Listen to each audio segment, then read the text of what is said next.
Well, hello and good evening again, and welcome to the 2012fad.com. I am your host for the evening, Charlie Bluehawk. Last night we chatted about where in the world would you go to survive the event if you were actually bright enough to be paying attention to actually the things you see in front of yourself, in front of your own eyes, and you hear with your own ears every day. Where would you go? So you know the event is coming. You know about the wave, you know about the planetary lightning that's like rain. So now, what else should we know about? Well, whenever you have lots of electricity around, you stand a really good chance of having an electrical discharge.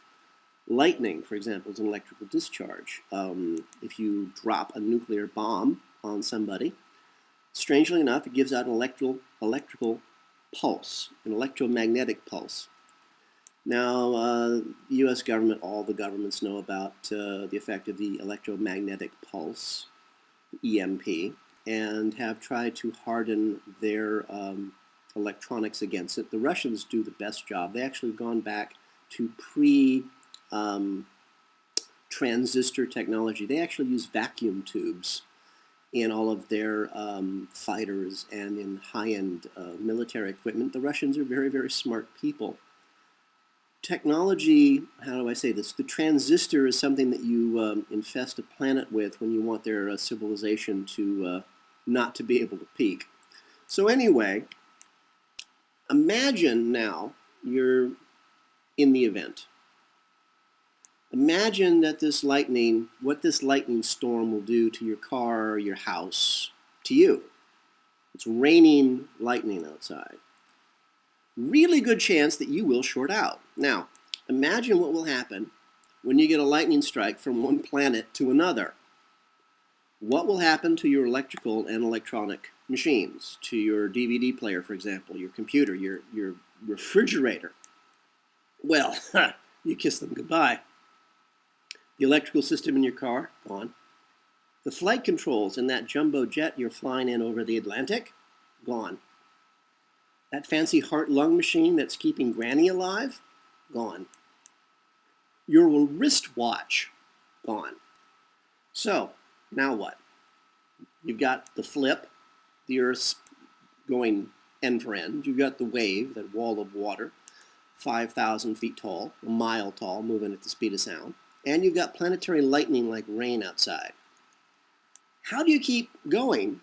How do you keep anything going after all of that? Well, actually, it's pretty simple if you know how and you prepare for it. Again, I use the Russians as an example.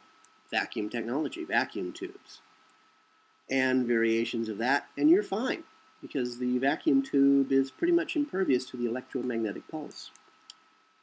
Now, I've spent the last, 25 years helping big international corporations prepare for all types of events, not the end of the world, unless, of course, you talk to their accountants.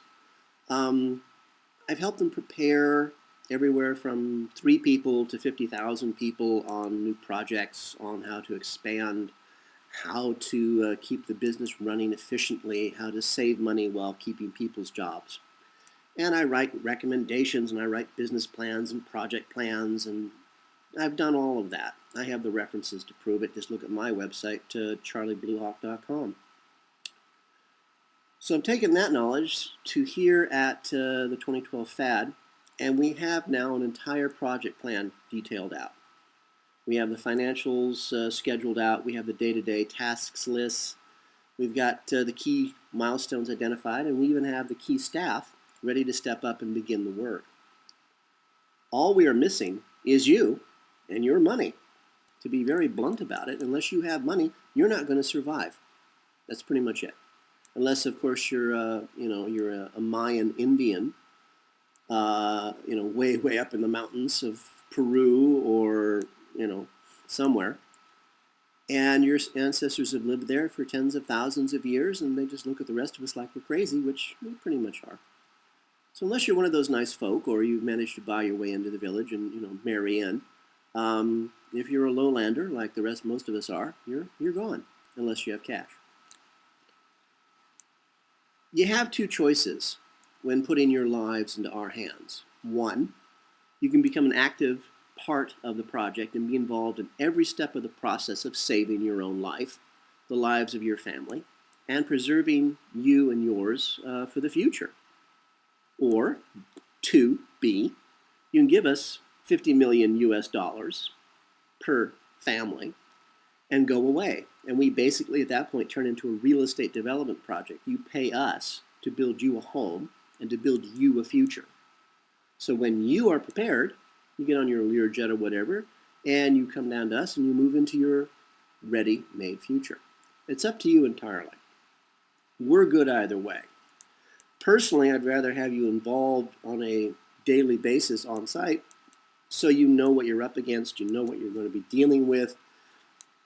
And it really gets down to when you have your own sustainable organic situation, you have living machines taking care of your waste, recycling your water, you've got vacuum technology providing energy and various healing types of devices. It only takes you about 4 hours a day to live, to do manual labor. The rest of your day is yours. You have your library, your DVDs, your movies, your hobbies, your family, your friends. You have a life. And we can talk about what the world will be like after the event.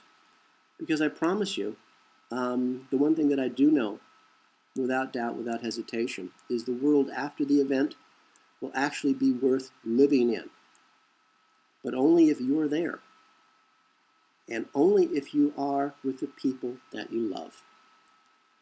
Well, more on these and other fun facts next time we chat. We here at the2012fad.com have a plan to survive the event. We have a plan to you. So, for all of us here at the2012fad.com, this is Charlie Bluehawk, wishing you a really good day, and please remember to keep a good thought.